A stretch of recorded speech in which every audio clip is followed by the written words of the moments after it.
გამარჯობა, ეს არის გადაცემა გვერდიდან და მე ვარ დავით კალანდია. ორგანიზაცია Human Rights Watch აცხადებს, რომ საქართველოში ახალი კანონები პრაქტიკულად ყველა უცხოურ დაფინანსებას მთავრობის მკაცრი კონტროლის ქვეშ აქცევს. დიახ, პრაქტიკულად ყველას მკაცრი კონტროლის ქვეშ აქცევსო. მე კი არ მინდა, რომ პრაქტიკულად ყველა იყოს გაკონტროლებული, რადგან პრაქტიკულად ყველა ნიშნავს, რომ ვიღაც მაინც რჩება კონტროლის მიღმა.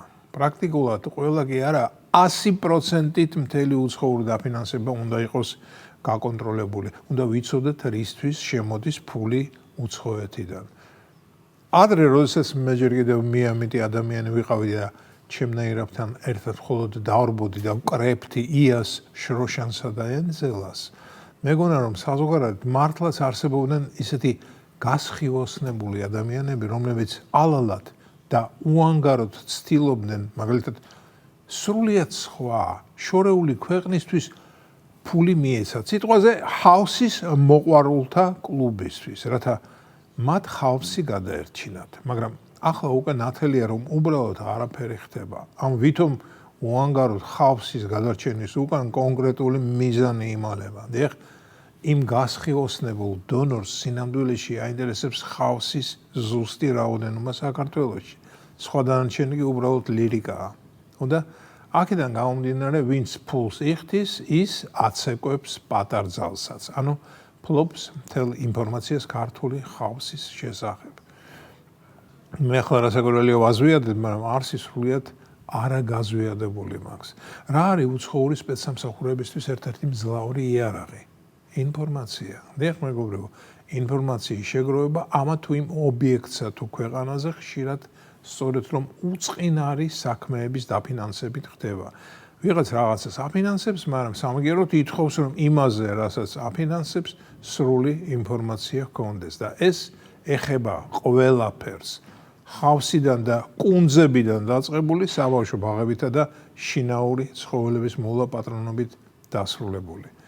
სპეცსამსახურმა ყველაფერი უნდა იცოდეს, რამდენი აღსაზრდელია ბაგა-ბაღში, რამდენი მოსწავლეა სკოლაში, რამდენი უპატრონო ძაღლია ამა თუ იმ ქუჩაზე, რამდენი წყალქვეშა ნავია ლისის ტბაში და სხვა მრავალი.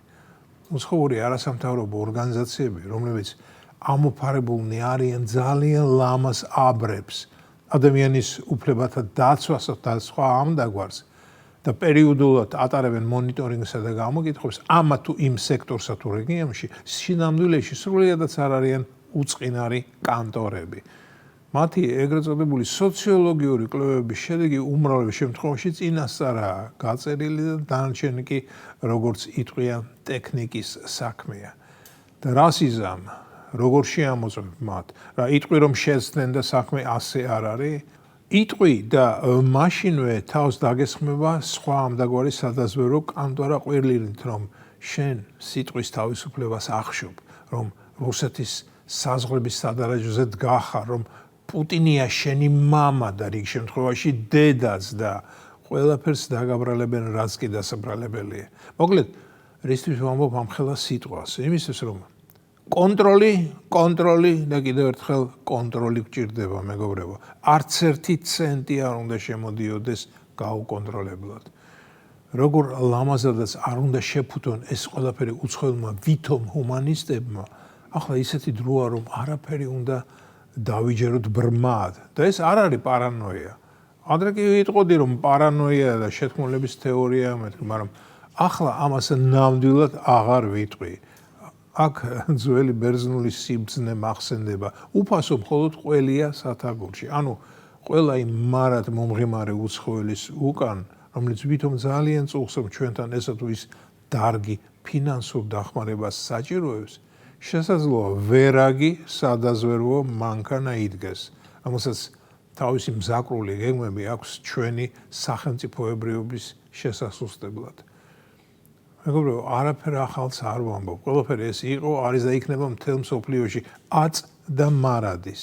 ძლიერ სახელმწიფო სჭირდება თავისი თვალი და ყური ყველგან, გინდ სამეზობლოში და გინდ 900 იქით.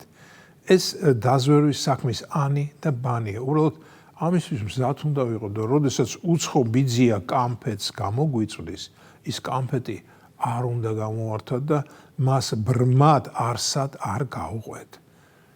სხვა შორის ამ Human Rights Watch-ის საქმიანობა რომ მიკერძოვებულია ეს ჩემ მოგონილი არ არის.